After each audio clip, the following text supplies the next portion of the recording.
गणेशाय नमः। ओम श्री सरस्वत्यै नमः। ओम श्री गुरुभ्यो नमः। समस्त जन कल्याणे निरतं करुणामयं नमामि चिन्मयं देवं सद्गुरुं ब्रह्मविद्वरं नीलाम्बुजश्यामलकोमलाङ्गं सीतासमारोपितवामभागं पाणौ महासायकचारुचापं नमामि रामं रघुवंशनाथं अतुलितबलधामं हेमशैलाभदेहं धनुजवनकृशानुं ज्ञानिनामग्रगण्यं सकलगुणनिधानं वानराणामधीशं रघुपतिप्रियभक्तं वातजातं नमामि।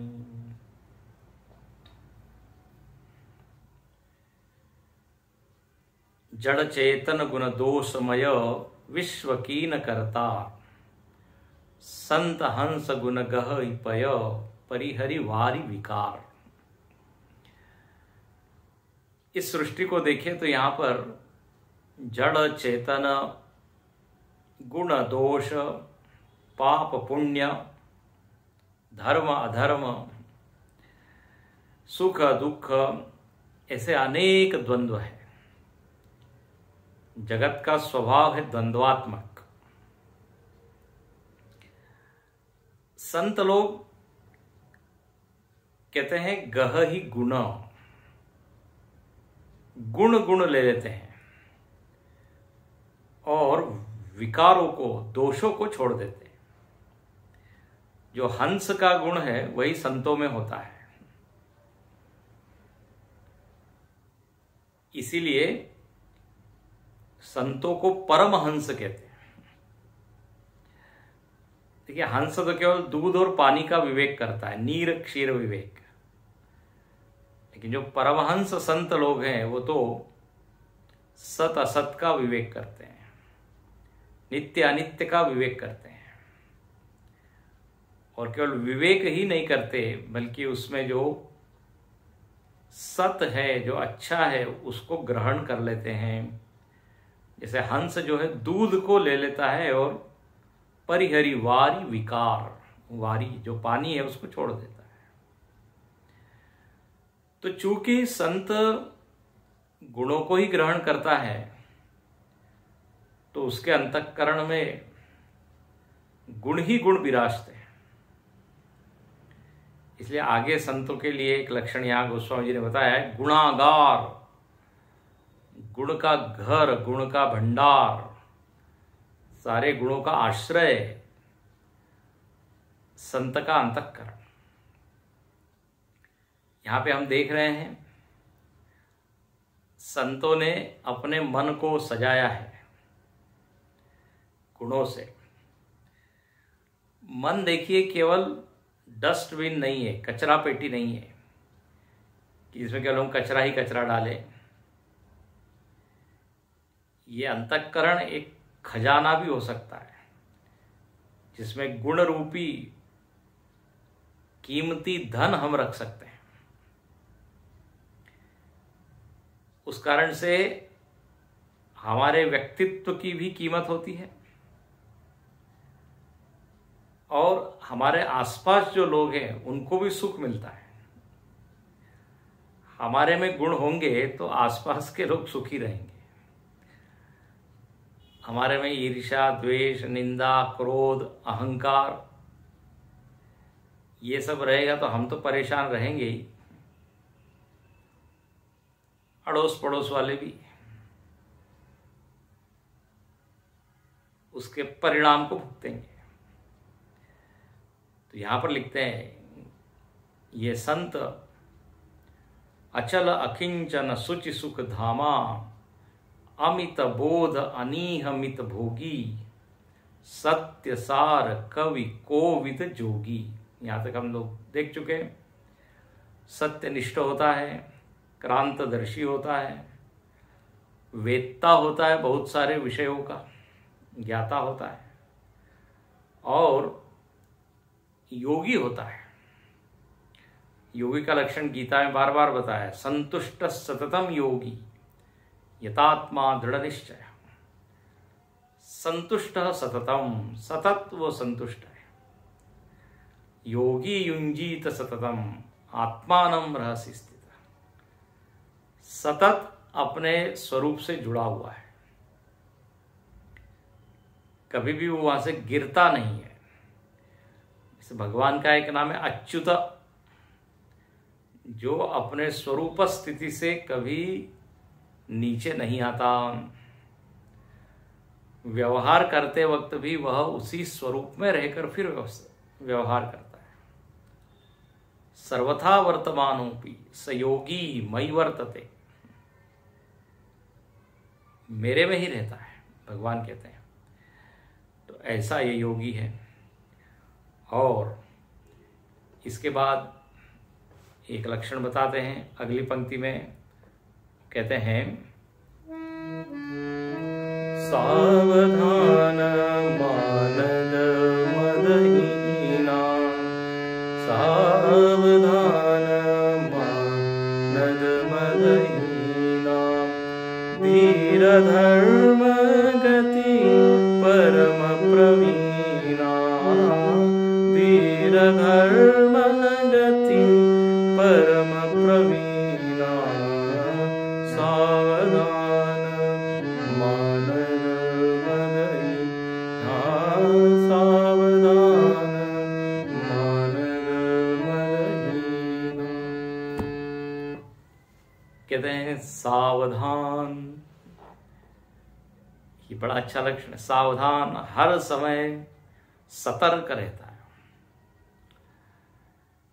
सावधानी का नाम ही साधना है, ऐसा कहा है गुरुदेव ने। अंग्रेजी में भी कहा अलर्ट एंड विजिलेंट, हाँ, लाइफ इज साधना। जीवन में यदि हम पूरी तरह से सतर्क है, सब चीजों का ख्याल रख के फिर कर रहे हैं वर्तन, तो बोले बड़ी साधना है। सावधान, अंग्रेजी में इसको कहते हैं ना अटेंशन। लोग जो है टेंशन में रहते हैं, अटेंशन में नहीं। तो सावधान हर समय रहने की जरूरत है।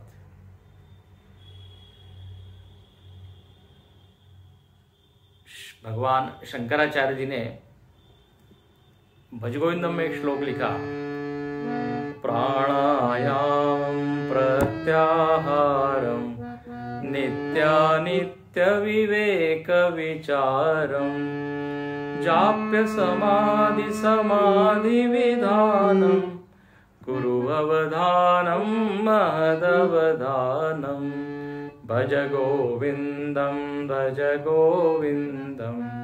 गोविंदम भज मूढ़मते।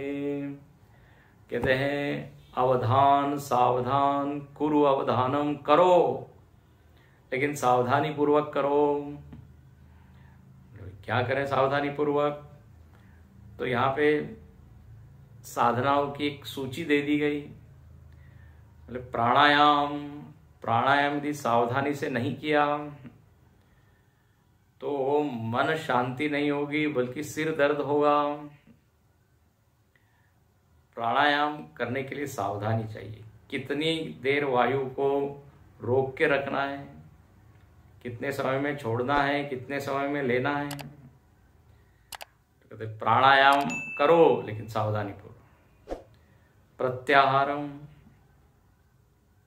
प्रत्याहार ये सब योग की साधना है, अष्टांग योग।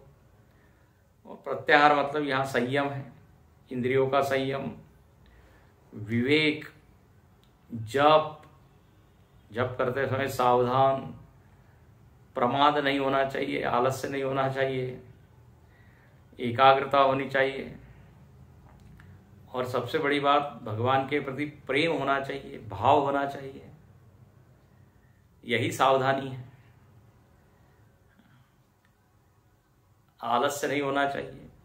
तो जप करते समय, ध्यान करते समय कुर्ववधानम महदवधानम, सर्वम कुरु, सब कुछ करो लेकिन सावधानी से करो।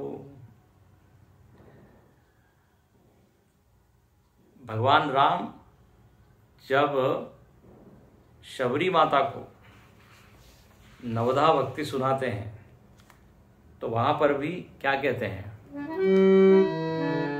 सावधान सुधरु मन माही, नवधा भगति कहूँ तोय पाई, नवधा भगति कहूँ तोय पाई, सावधान सुधरु मन माही। बोले मैं नवधा भक्ति सुनाने जा रहा हूं, और अब यदि तुमको इसको ठीक से समझना है तो सावधान। शबरी तो सावधानी पूर्वक ही सुन रही थी, शायद हम लोगों के लिए ये शब्द बोला है। तो सावधानी से श्रवण करो। जब सावधानी से श्रवण होगा तो धारण भी होगा। जब असावधानी से हम सुनते हैं, आधा मन यहाँ है आधा मन वहां है, बीच में जाग रहे हैं, बीच में सो रहे हैं, बीच में उठ रहे हैं, बीच में बात कर रहे हैं, तो ये बेसावध होके जब श्रवण होता है तो कुछ भी ग्रहण नहीं होता। इसलिए सावधान सुनु धरु मन माही, सावधानी से। सुंदरकांड में भी एक प्रसंग आता है जहां पर भगवान शंकर पार्वती जी को सारी हनुमान जी की कथा सुना रहे हैं। हनुमान जी ने कैसी यात्रा की, कैसे विघ्नों को पार किया, कैसे सीता जी की खोज की, और हनुमान जी वापस आते हैं और जामवंत जी सब सुनाते हैं भगवान को कि हनुमान जी ने क्या क्या किया। तो हनुमान जी के ऊपर भगवान इतने प्रसन्न हो गए। हनुमान जी महाराज तो बार बार दंडवत करते हैं, प्रणाम करते हैं, लेकिन भगवान उनको उठा लेते हैं और अपने हृदय से लगाते हैं।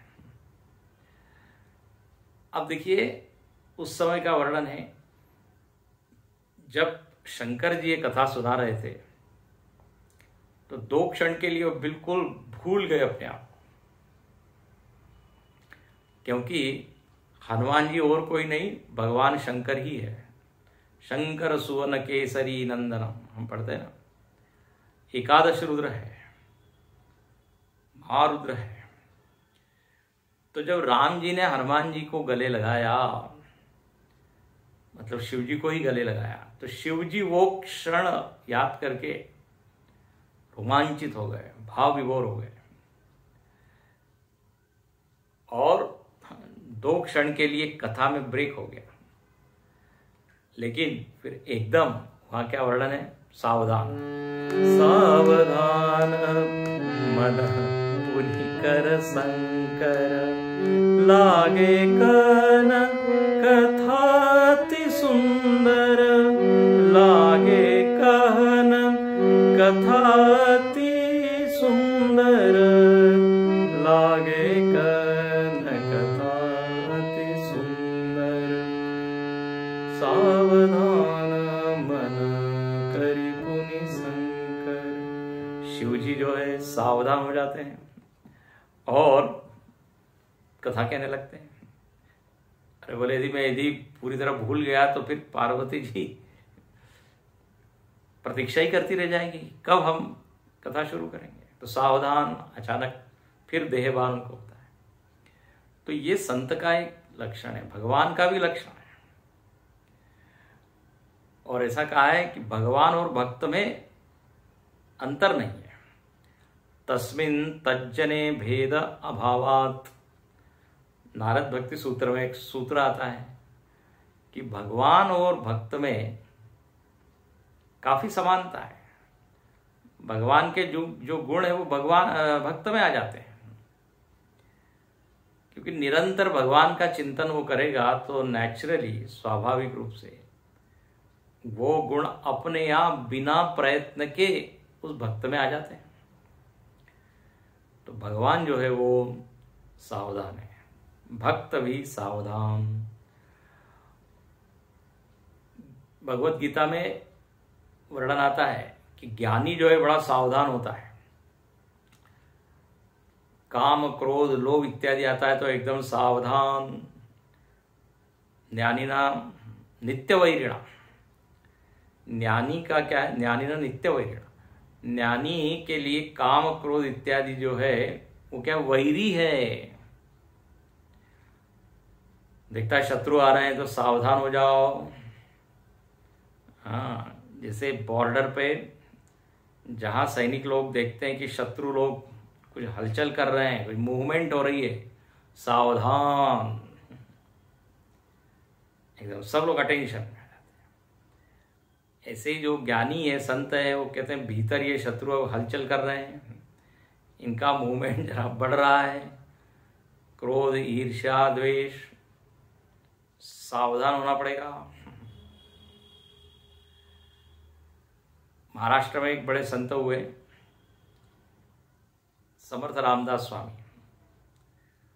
उन्होंने ये सावधानी के ऊपर खूब लिखा है। उनके साहित्य में सावधान शब्द अनेक बार आया है। वो कहते हैं क्या करना चाहिए, साधना क्या करें, तो कहते हैं पहले ते हरि कथा निरूपण, दूसरे ते राजकारण, तीसरे ते सावधपण सर्व विषयी। मराठी में ऐसी एक उसको कहते हैं ओवी, जिसे हम चौपाई पढ़ते हैं। बोले हर समय सावध होना चाहिए, सावधान। कहते हैं जब उनका विवाह होने वाला था और विवाह मंडप में जब वो मंत्रोच्चार हो रहा था, महाराष्ट्र में एक पद्धति है, शुभ मंगल सावधान, ऐसे मंत्र बोले जाते हैं। कहते हैं वो मंत्र उन्होंने सुना और उसमें सावधान शब्द सुना, एकदम उनके भीतर का ज्ञान जागृत हुआ।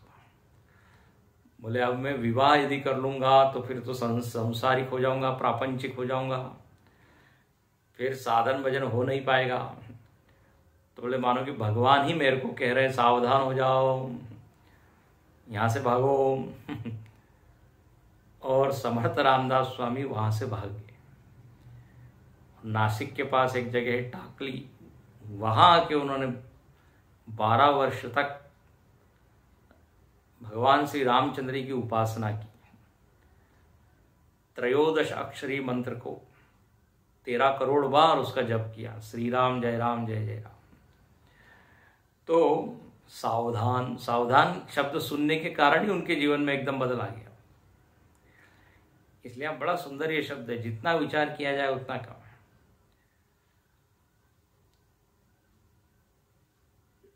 रास्ते पर भी हम जब चलते हैं तो वहां पर भी लिखा होता है कि नहीं, सावधानी हटी और दुर्घटना घटी। जीवन का ऐसा एक भी क्षेत्र नहीं है जहां पर हमको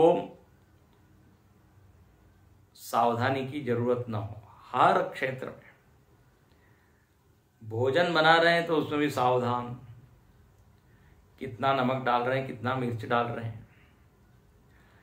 बनाने वाले को तो कुछ फर्क नहीं पड़ेगा, जो खाने वाला होगा उसको भुगतना पड़ेगा। इसलिए इसकी असावधानी का फल कौन भुगतेगा, वो जो भोगता है वो। तो इसलिए सावधान, भोजन बनाते समय, गाड़ी चलाते समय सावधान, फिर खेलते समय सावधान। आप देखिए ऐसा कौन सा क्षेत्र है जहां इसकी जरूरत नहीं। क्रिकेट में थोड़ा यदि वो सावधान नहीं रहा तो सीधे बॉल जो है वो स्टंप है, पूरा उसको एकाग्र होना पड़ता है, सब दूर से ध्यान हटाना पड़ता है। इसलिए संत का एक लक्षण है सावधान। संसार में रहते हुए बड़े सावधानी से रहता है। गीता में एक शब्द आया है भक्त के लिए, दक्ष, अनपेक्ष, शुचिर दक्ष। ऐसा नहीं कुछ भी सोच रहा है, कहीं भी जा रहा है, जैसे तैसे जी रहा है। No, it's very alert.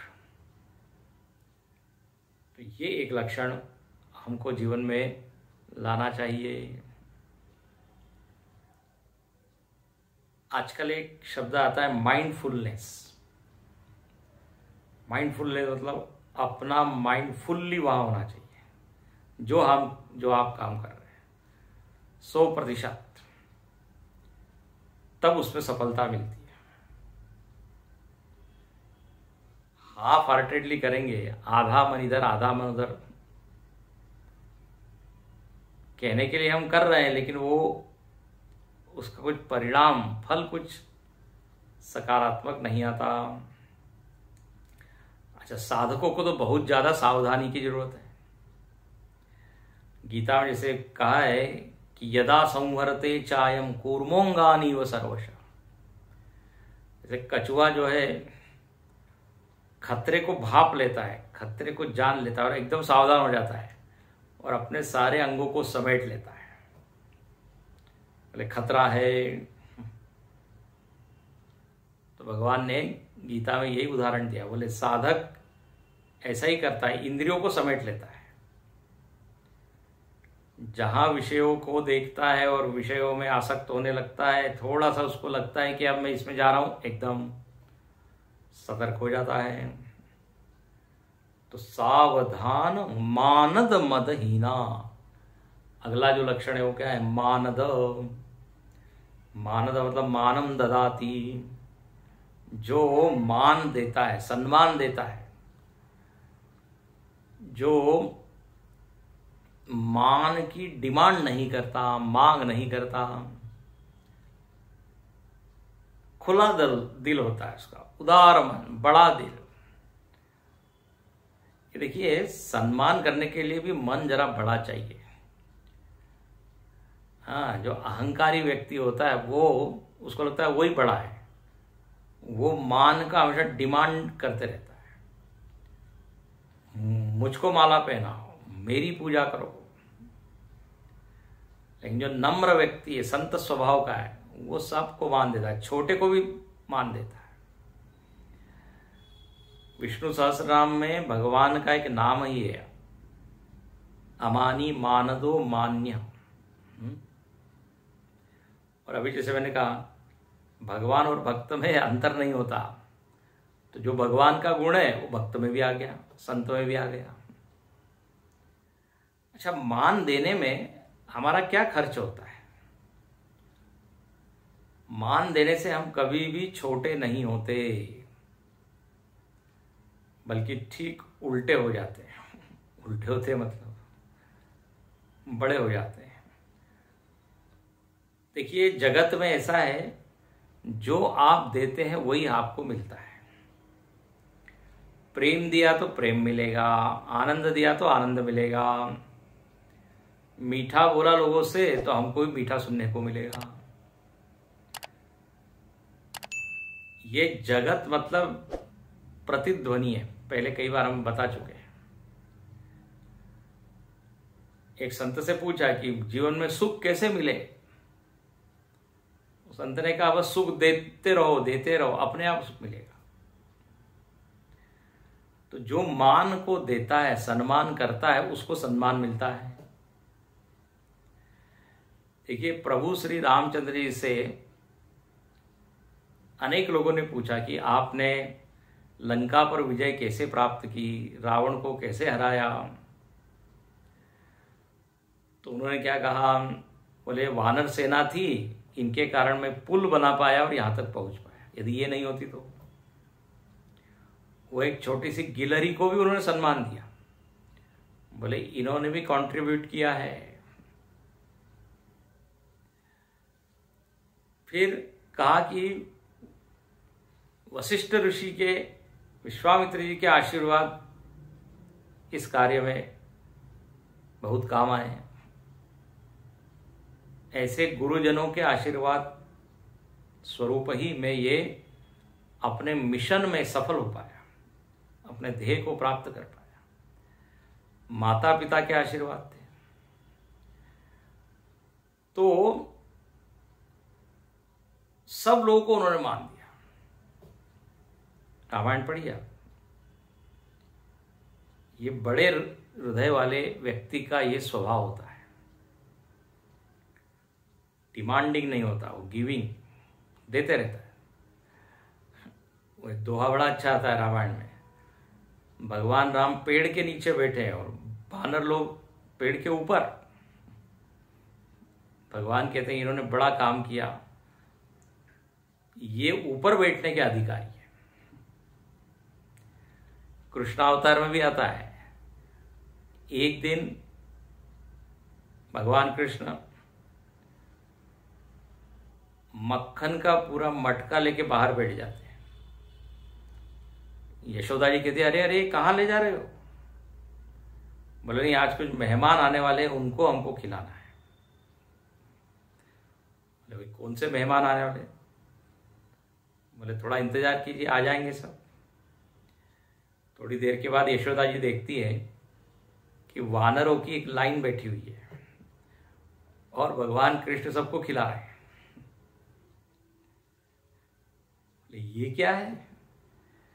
तो भगवान कृष्ण कहते हैं रामावतार में इन लोगों ने बड़ी सेवा की और उस समय तो बेचारों को कुछ मिला नहीं, भूख प्यास से परेशान भटकते रहे जंगल में, तो अब इनको हमको कुछ देना चाहिए। इसको कहते हैं मानद, भूलते नहीं है। जिसके कारण हम बड़े हुए उसको सम्मान देना चाहिए, उचित सम्मान। संत में ये सहज स्वभाव होता है मान देने का। और मदहीना, अगला लक्षण क्या है? मदहीना। मद मतलब गर्व, घमंड, अहंकार, अभिमान। बोले इससे वो हीन है, बिल्कुल अभिमान नहीं है। रामायण में बाली का वर्णन आता है, रावण का वर्णन आता है, तो गोस्वामी जी वहां विशेषण डालते हैं महाअभिमानी, जगत अभिमानी, जगत विदित अभिमानी, मूढ़ अभिमानी। ये असंत का स्वभाव है। लेकिन संत कैसा है? बोले कुछ भी उसमें मद नहीं। ये मद जो है कई चीजों के कारण हो जाता है। यौवनम, धनम, संपत्ति, प्रभुत्वम। युवा अवस्थाओं को मद होता है, युवा अवस्था में नशा होता है, उसको लगता है मुझको सब मालूम है।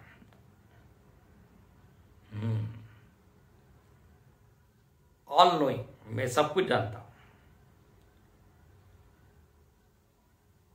यौवनम, धनम, धन आ जाता है तो देखिए व्यक्ति का बोलने का ढंग बदल जाता है, देखने का नजरिया बदल जाता है, थोड़ा कड़क हो जाता है, कठोर, अकड़ आ जाती है थोड़ी। ये मद है। बहुत संपत्ति है, जायदाद है, उसकी अकड़ है। मां कुरु धन जन यौवन गर्वम हरति निमेषात काल सर्व। शंकराचार्य जी सलाह देते हैं, अरे बाबा मत करो, आज तुम्हारी नाव पानी में चल रही है लेकिन कब वो डूब जाएगी मालूम नहीं। कबीरदास जी ने ऐसा लिखा है। आज अच्छे दिन है तो सब कुछ ठीक ठाक है, तो भगवान के प्रति शुक्रिया अदा करो, उर्दू में कहते हैं, धन्यवाद दो। ज्यादा नशे में चूर मत हो। मदहीना। अहंकार तभी आता है व्यक्ति को जब विचार वो नहीं करता। जितना जितना हम विचार करते चले जाएंगे उतना उतना मालूम पड़ेगा यहां अभिमान करने के लिए कुछ है ही नहीं। किस बात का अभिमान करें? शरीर भी हमने खुद नहीं बनाया है। जिस शरीर से हमने सब कुछ प्राप्त किया वो शरीर भी भगवत प्रदत्त ही है, तो क्या अभिमान करें? अभिमान अज्ञान का बड़ा अच्छा दोस्त है। जितने अज्ञान की परत मोटी रहेगी उतना अभिमान ऊंचा। जैसे जैसे विचार करते जाते हैं ये परत धीरे धीरे धीरे पतली होती जाती है।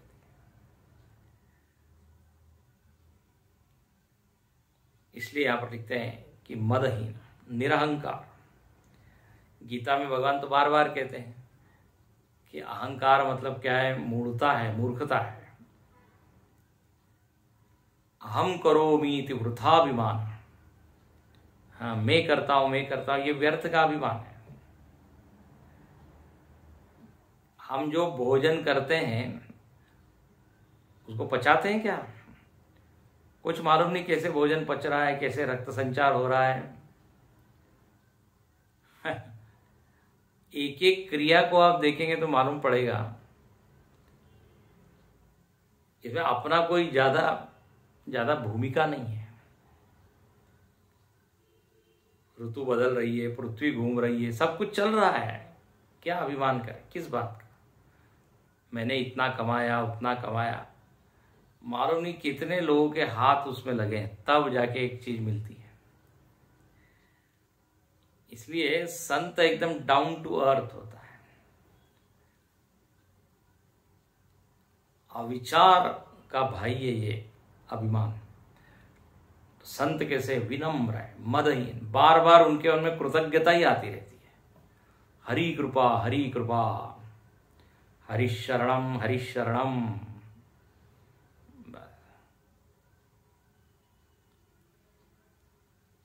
अहंकारी व्यक्ति वैसे भी आप देखते हैं समाज में किसी को प्रिय नहीं होता, सब लोग उससे दूर भागते हैं। इसलिए ये लक्षण अपने जीवन में आ जाए तो बहुत ही अच्छा। तो 3 हो गए, सावधान, मानद, मदहीना, धीर।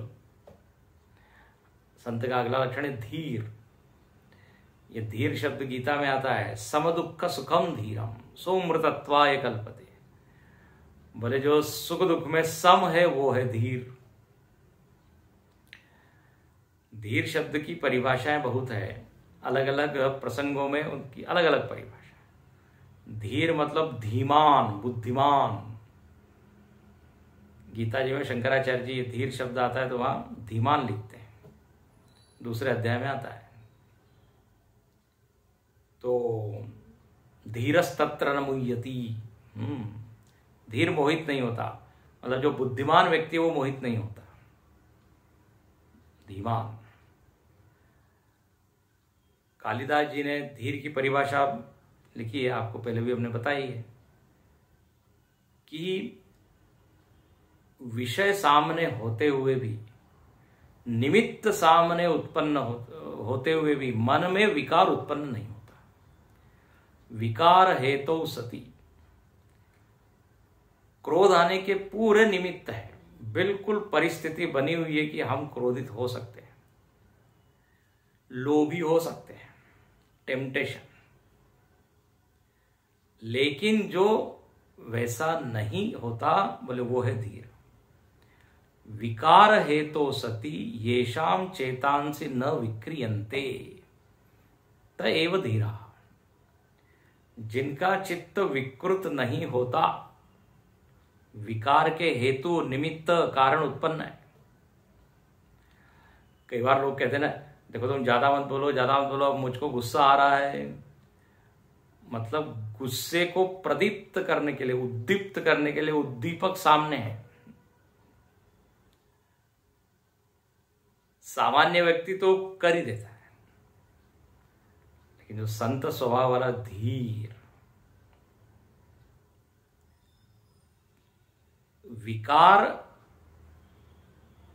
के निमित्त होने पर भी जो निर्विकार बना रहे। ऐसा नहीं कि जंगल में वो निर्विकार बना हुआ है, वहां तो कोई निमित्त है ही नहीं। क्या क्रोध करेगा, किसका लोभ करेगा, किसकी इच्छा करेगा, ये फर्क समझिए। एकांत में तो कोई भी धीर हो जाता है,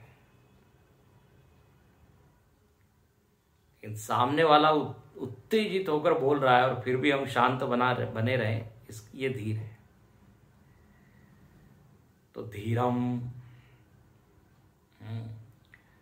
फिर भगवान शंकराचार्य ने धीर की परिभाषा दी, धीयम राति विषयेभ्य, जिसकी बुद्धि विषयों से विरक्त हो गई वो है धीर। क्या सुंदर परिभाषा है। धीयम राति विषयेभ्य,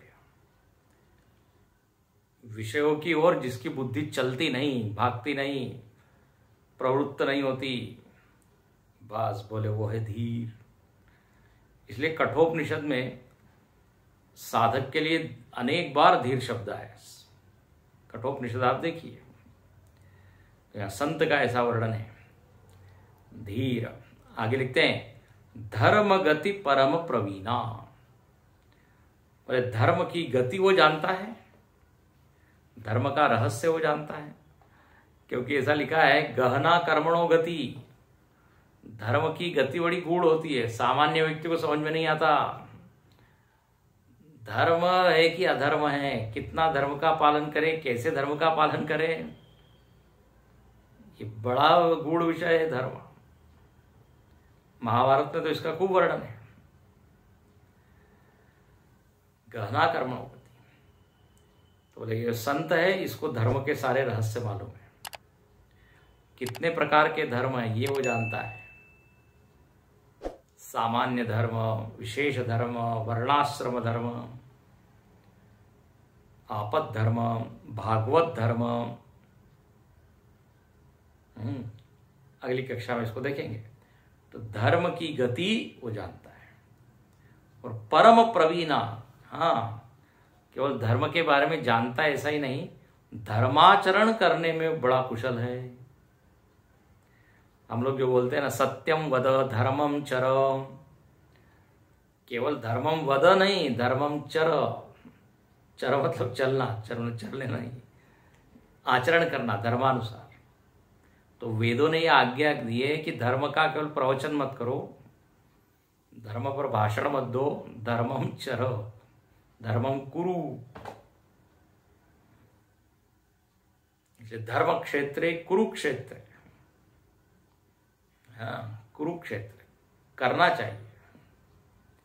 तो यहां पर ये संत का लक्षण बताते हुए कहा कि वो परम प्रवीण है धर्म के मामले में।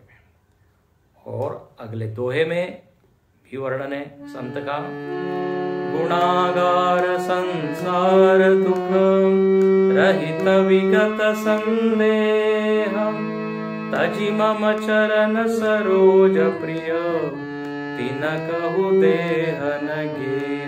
सियावर रामचंद्र की जय, पवन सुत हनुमान की जय, उमापति महादेव की जय। बोलो भाई सब संतन की जय। ओम पूर्णमदः पूर्णमिदं पूर्णात् पूर्णमुदच्यते, पूर्णस्य पूर्णमादाय पूर्णमेवावशिष्यते। ओम शांति शांति शांति। हरि ओम। श्री गुरुभ्यो नमः। हरि ओम।